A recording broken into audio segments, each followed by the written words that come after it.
letters.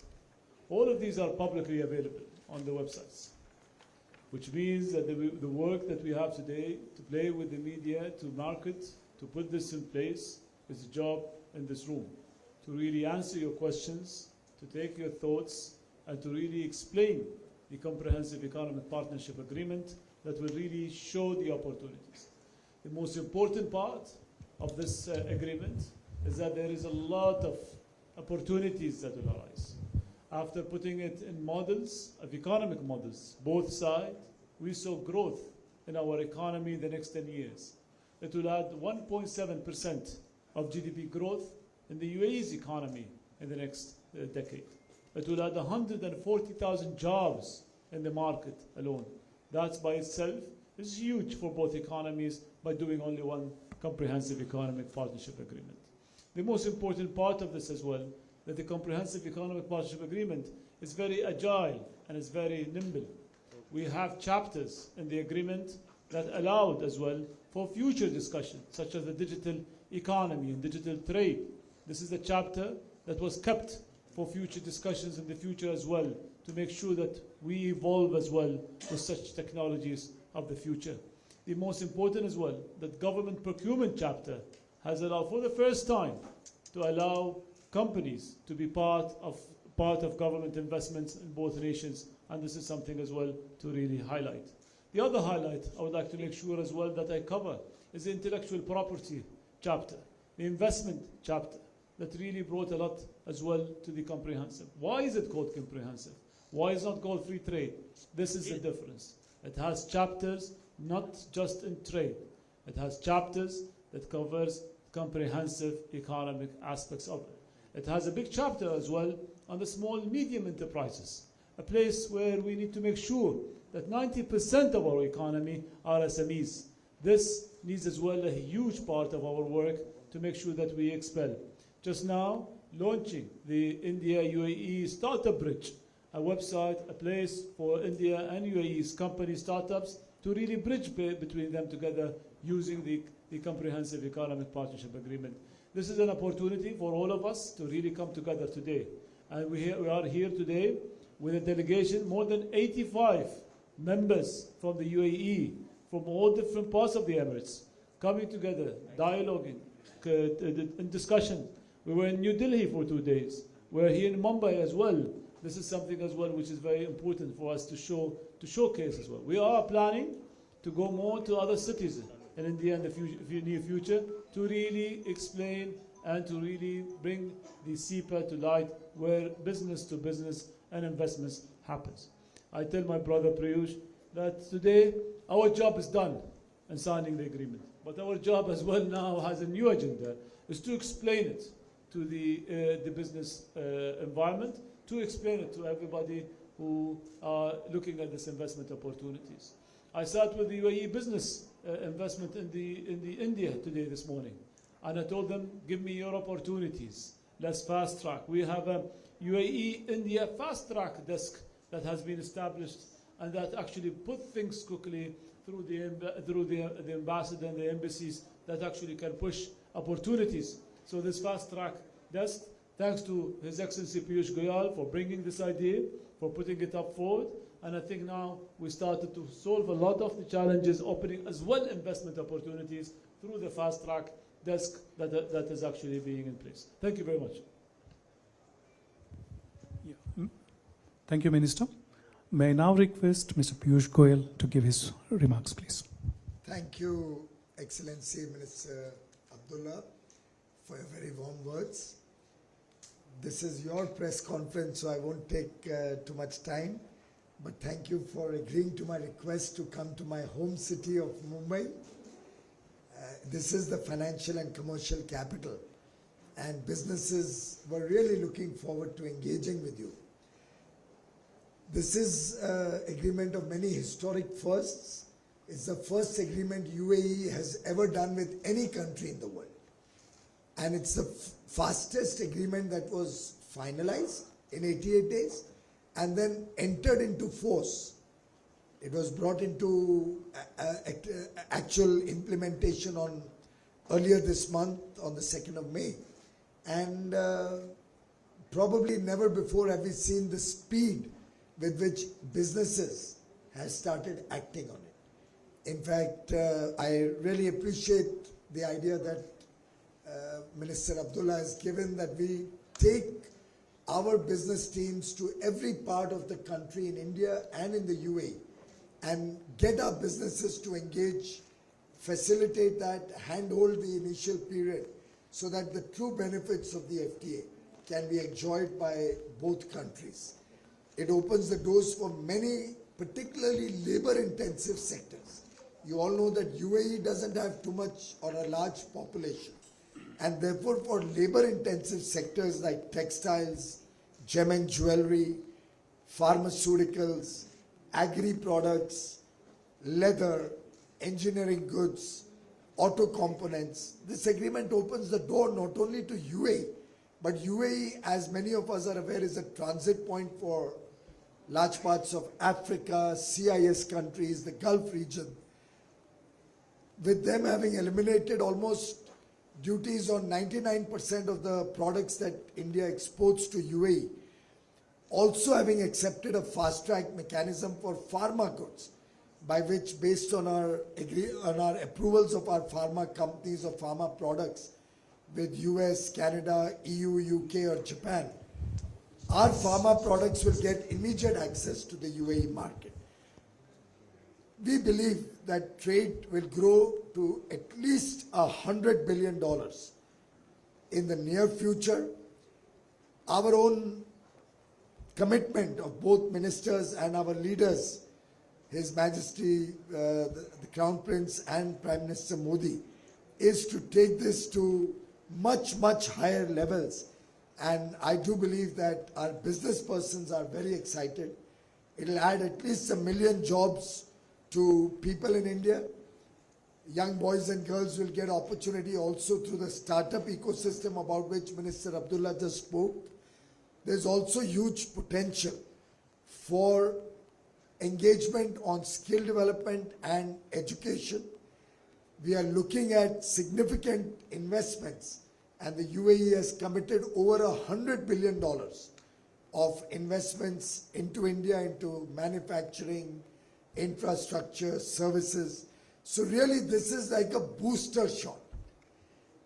This agreement will give the Indian economy wings. It'll add to the GDP of both countries. It'll add jobs in both countries.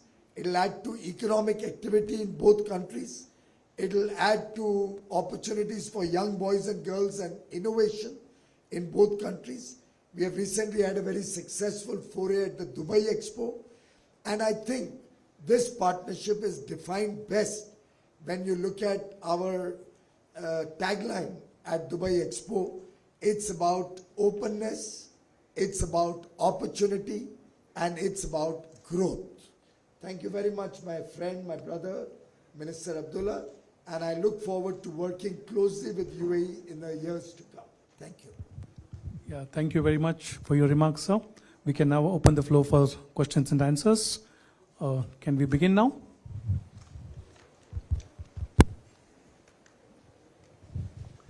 Yes, Jeevan.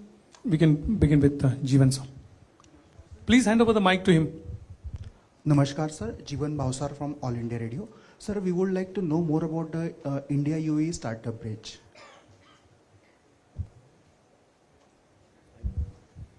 Well, I think the idea is that there are a large number of startups who have emerged in the last 6 years. We have over 65,000 registered with DPIIT. Now India has over 100 unicorns. We are the third largest startup ecosystem in the world. Similarly, in the UAE, young boys and girls are coming up with excellent investment opportunities or excellent innovative ideas. Our young minister was telling me this morning about a startup that had come to him for an initial seed capital. He lost that opportunity and it's now a unicorn. So both countries, our young boys and girls, make us proud, and I'm sure this bridge will help expand exchange of ideas and also lead to large amounts of investment opportunities for young startups in both countries. So Thank you for the question. I think one of the things we look forward to in the UAE is to help our SMEs and startups grow internationally. And we do it in many ways. We do it through funding, through digitization, but equally important, through expansion. So we have decided that we'll create bilateral agreements with certain countries where we make it that much easier for companies to have presence in those countries and vice versa. Obviously, India is the first one we launched this with. It's a plan that we have in other geographies. But this first starts by providing transparency on requirements, transparency on supply chains between UAE and India, and also from a government perspective that gives access to things like the Business Council, the Commercial Attaché, so it makes it much easier for companies to expand both ways, and that is the main purpose. India is the first country we provide this bridge with. It's a natural one, one historical bridge, but this is a digital bridge, which will make it even much easier. Thank you. There's a very good write-up on this bridge, which my colleague, Mr. Anil Agarwal, can email to you if you tell him. I think it very well and captures the possibilities that this bridge has to offer. Yeah, this we'll arrange to distribute it. So, Please give it. yeah, we'll distribute this one. Yeah. The next we can go with PTI, Imran. Please hand over the microphone to him. Good afternoon. I would like to know what is the kind of growth you expecting in Indian economy because of SEPA? Well, very clearly, if 1 million jobs are added, if our exports, which are now at about $36 billion, which is about nearly 2.5 lakh crores, grows as we are planning, and my own guess estimate is this partnership can finally go up to about $250 billion of bilateral trade on both sides. So my sense is that this will give a big boost to economic growth, to jobs, and the opportunities it opens not only in UAE but in the larger Gulf or the African region should significantly give a bump up to the Indian economy as well. Please go ahead. This is Pramod from ANI. Sir, I just need to know if you could just clear, will UAE be investing in India and working as an initiative at Make in India concept? His question is, will UAE be in Make in India program? Yes, of course. I think there's a big part of the SEPA today has a chapter of investments. There's a lot of investors in India even before the SEPA. And I met with 20 of them today, large companies that are already invested in the last 50 years. UAE and India celebrating today is 50 years diplomatic bilateral relationship. And this shows us as well that already since 50 years ago, there has been investors, there has been traders, there has been families, people coming in India, especially Mumbai. And I think that's something which is very vital and aspect. We have trade the delegation coming throughout all India to look at where are the opportunities of investment based on state-to-state level and based on areas as well, with the support of the fast-track desk that we have with the ambassador, with the support of His Excellency Piyush Goyal, as well to actually explore more investment opportunities that would come into India and vice versa as well. So the UAE is well open for investors to come into India, to the UAE, as well into the, after reforming the commercial law that we have given now 100% ownership for foreign investors to own their businesses in mainland, onshore in the UAE. That has been a huge transformation for the UAE, and these more reforms as well will come to encourage more business, more startups, more as well investment into it. Just wanted to add on that. If we look at only 2019 investment flow, FDI from UAE into India, in 2019 it was $380 million. That is 2019. In 2020-21, it was the number increased to $2.1 billion. So that happened during the pandemic and even before signing the SEPA. So imagine now, after signing the SEPA, what will be the rate of increment? Thank you. Kushbu.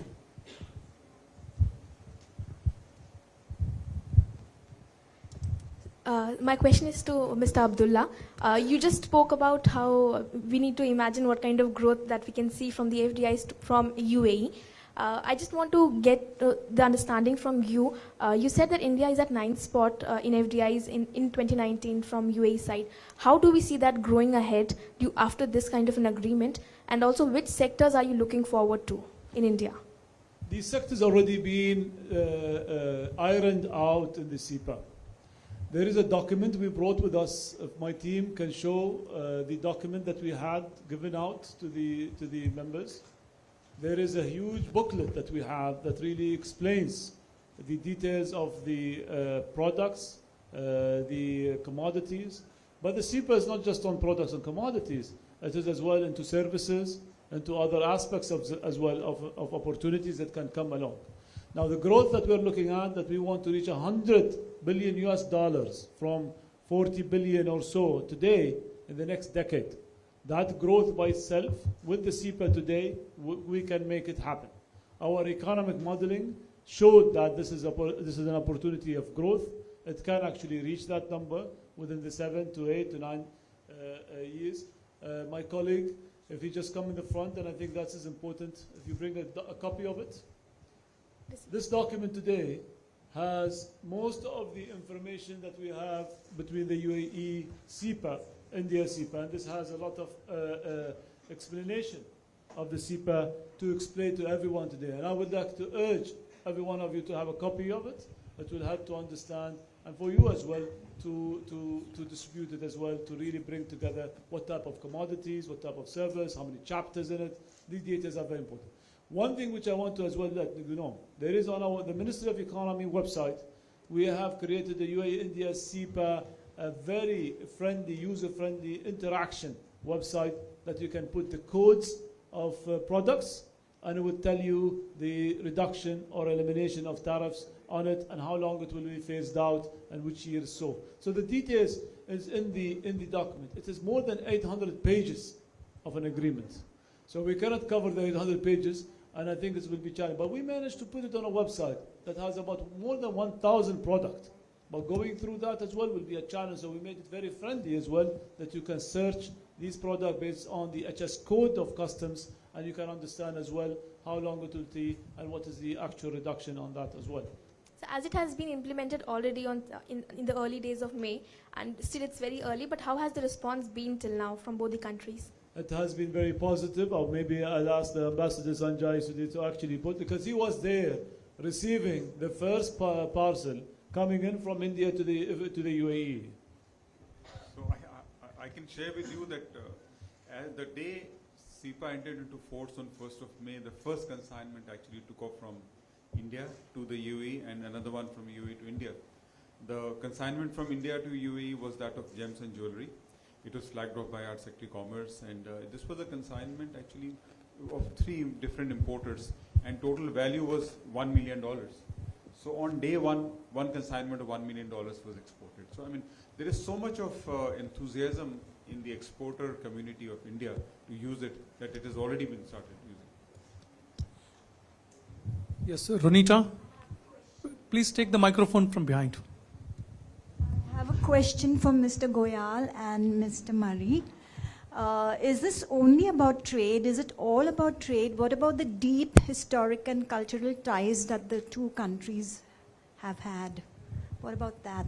Madam, actually, the Honorable Prime Minister and His Highness the Crown Prince have already agreed, and that's been in public domain for some time now, on a comprehensive strategic partnership. The strategic partnership encompasses all the wonderful historic ties, our cultural relations, the defense and security engagement that we are now expanding with UAE. We now have a quad where UAE and India are partners with the US and Israel. So we are now on, as they say, on every dimension we are working together. And this was the additional icing on the top, that our people-to-people relations grow with businesses also taking wings. And that is why the CEPA is extremely important for the overall partnership with UAE? I think my brother Piyush said it all. Like I said, this year is our 50 years celebration between UAE and India diplomatic relationship. Getting a SEPA and getting it into action in this year really resembles the highest notion as well of the first bilateral trade and economic partnership between India to a country in the Arab world. And this shows as well this huge contribution and huge brotherhood that has happened to put this framework on the top of everything. It will, in the end of the day, bottom line, will create jobs. It will create economy growth. It will create investment opportunities. And as for both nations to actually now allow the business to come together, to really engage, to have a conversation, to really see what are the opportunities to happen.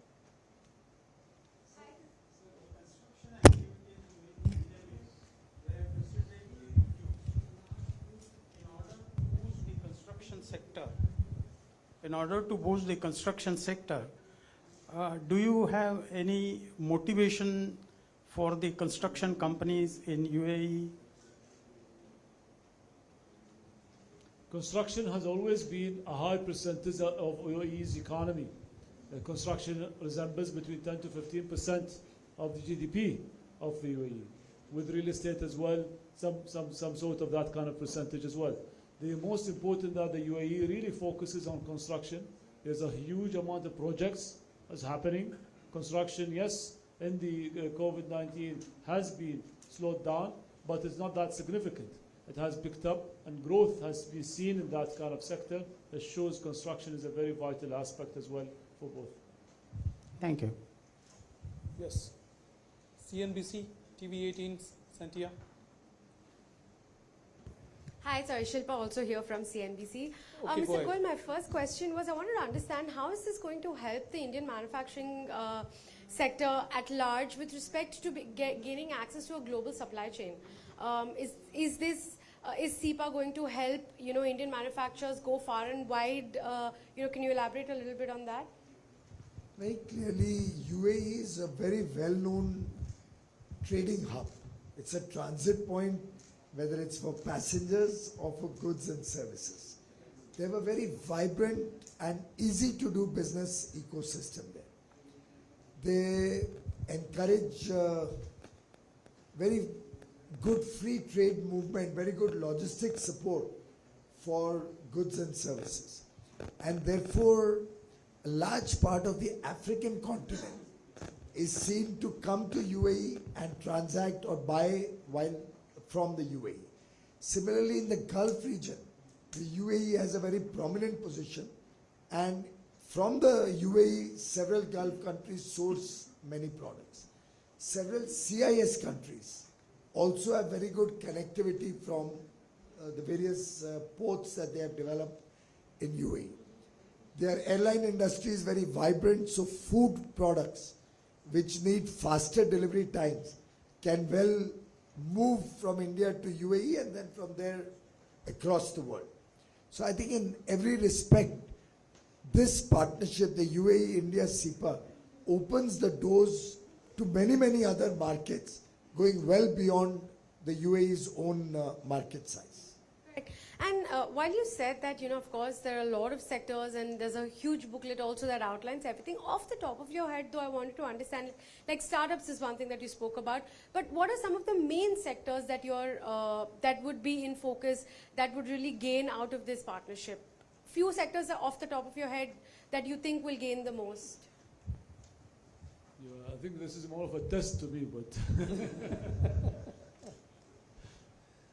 there's a lot into the pharmaceuticals, into polymers, into I think some petrochem, yes, textile as well. And I think on your left side there's the booklet, we just put it there. And that will have more as well into it, that will help you as well to really explain a lot of these gems and jewelries, medicine, agri-products, leather, engineering goods, auto components, and as well other as well that will be included into it. There's about 1,000 products on the website. Go to the website, It's very interactive. You can put the codes in the chess codes and it can tell you exactly what's the tariff reduction and so on.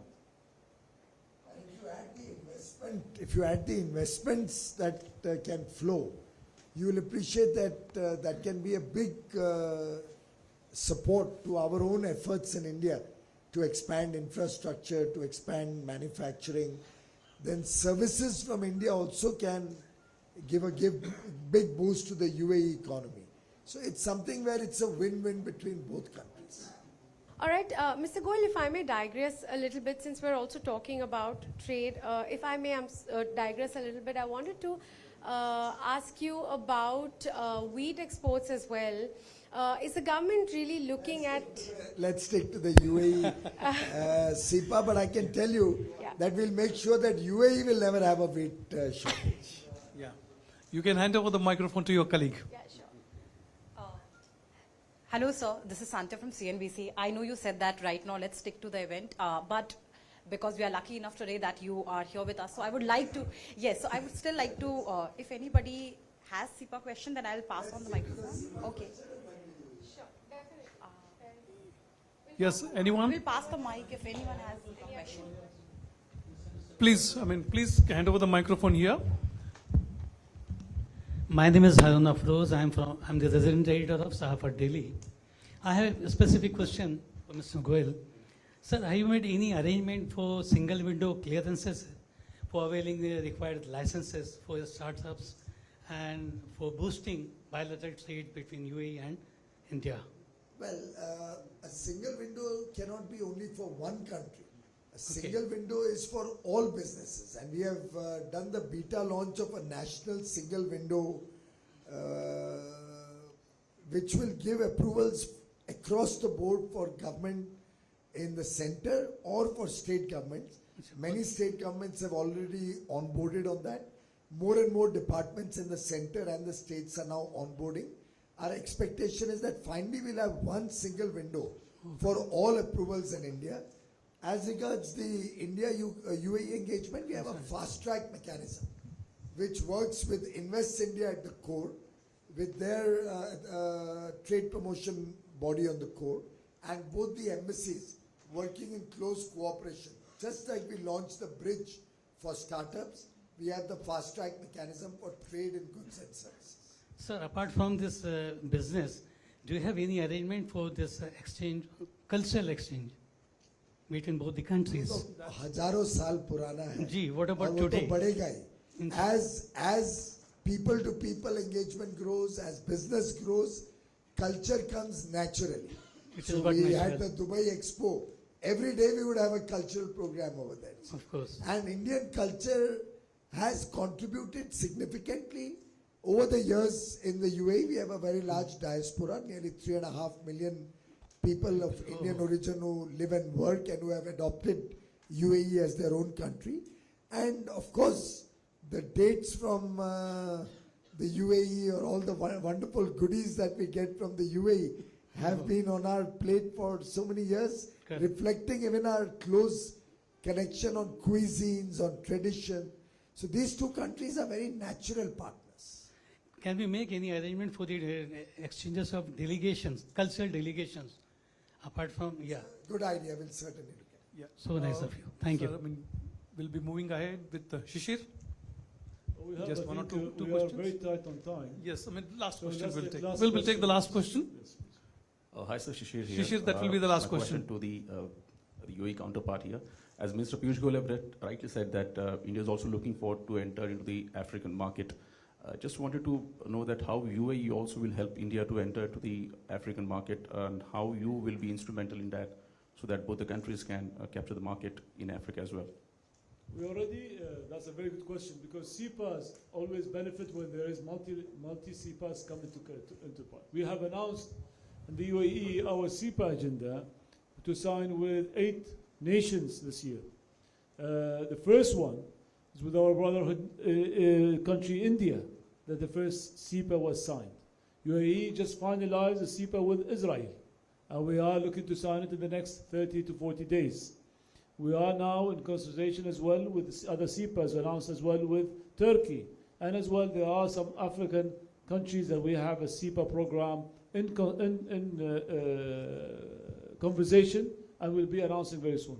Now what that means is there's a lot of that kind of cross-country kind of aspects where processes needs to happen to add value for a product, and then it can move towards that kind of nations. So this will bring supply chain of products closer.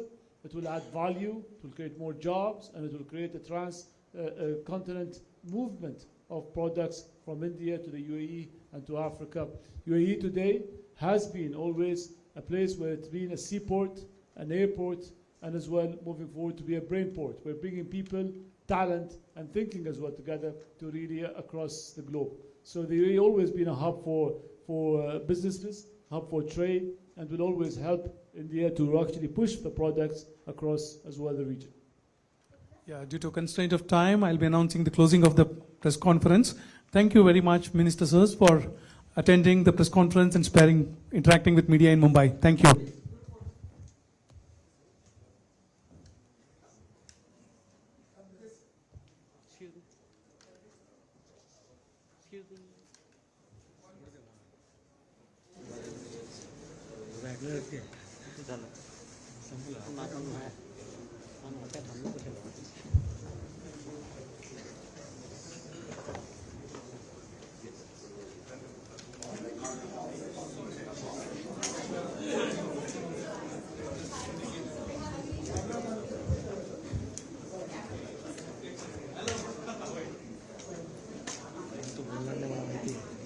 बोलले सगळं काही नाही ह्याला exclude होतात फक्त यांच्यासाठी खास